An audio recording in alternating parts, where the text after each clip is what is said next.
खानदानी होके के चाहिए, अभी दुश्मन के ज्ञानी होके के चाहिए, मर्द के खानदानी होके के चाहिए। अन्य हरारू सावर रहे चाहे गोर, ओकरे चेहरा पर पानी होके के चाहिए।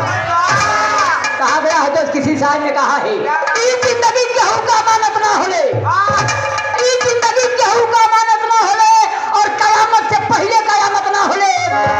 प्यार बड़ा सोच समझ कर याद ए, लेकिन मोहब्बत के जेल से कब जमानत ना होले। कहा गया है माइटर साहब, किसी ने कहा है, कहा गुनगुनौलू काहे के जब गावे के ना रहल, अति गुनगुनौलू काहे के जब गावे के ना रहल, अरवौलू काहे के जब हंसावे के ना रहल। प्यार बड़ा सोच समझ के कल जाला, ये सोच रही लगौलू काहे के जब निभावे के ना रहल। कहा क्या है माइटर साहब, क्यों खून बचता तो केहू नून बचता, क्यों खून बचता तो केहू नून बचता, और केहू सोना बेचता तो केहू चांदी बेचता, और केहू मजबूरी में आके अपन जवानी बेचता। और आप लोगों से कहना कहीं हमारा देश तो इतना बेईमान हो चुका है कि दूध में मिला के पानी बेचता। हर हर मोदी घर घर मोदी, हर हर मोदी घर घर मोदी, अब इनका खोजवा और खोजी। पूरे इंडिया में मोदी, उत्तर प्रदेश में जोगी, अब पीछे में हमर फताली सराबा भोगी। अब बहन चेते को कत चेती डालोगा ना, बहन बड़ी समय हो आए बाबू। 5 साल बहन कर यहाँ मोदी से फुलाते जाइए मिला घोसी तनिया बहन चेत दिला। बहन 4 लाइन 6 लाइन के चक्कर में मत रहा, लोग अपने 4 लाइन 6 लाइन के चक्कर में रहा। लेकिन ये माइके साहब चला हम चला जाओ दूसरे देखा भैया, कुल मिला के चमारन के इशारा काफी होला, समझदारन के इशारा काफी होला। पहले ही कहलिए जो चिन्हेला वो किनेला, जे ना चिन्ही का किनी। ए भाई साहब तेरा तो हलों के हम बड़ी पुरान बात बतावत है आज। हां ये कितनी चलत है 2022। अब तू हलों के सन 5 सन 6 का बात बतावत है।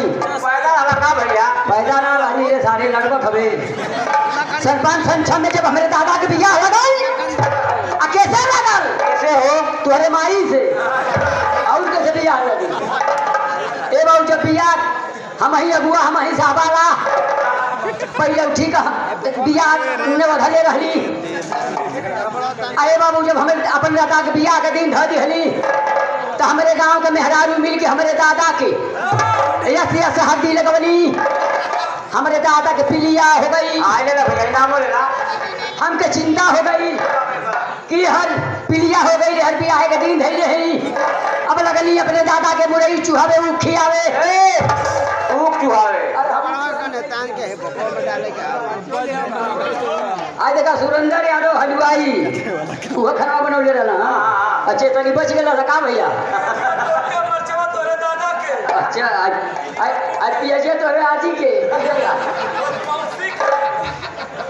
आये भैया इसे टमाटर थे पिया 4 गो मरचा, भैया 4 गो मरचा केहू के ना दिया जाला, दुश्मन के दिया जाला, 5 दिया जाला, पूरा कर जाला 5 गो से जगह पूरा होले।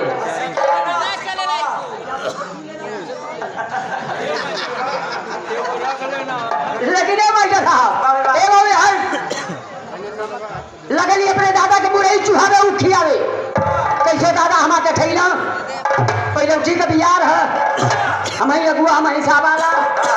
अब जब बारात लेके गईली एक दिन बाबू 3 जगह बारात लेके गल रही हम। कहाँ माई के नहीं हरे, दादा के ससुरारी अपने नेउरे तोहनो ले जा पैसा एक जगह बारात लेके में खटिया धले बसारे थे।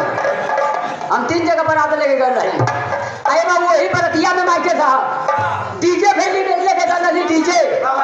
अब वही डीजे पर फिल्म दुनिया का सुपर स्टार कलाकार 1 नवंबर का गाना गौले रहल बाबू। 1 नंबर का बड़ा बढ़िया गाना गौले रहल।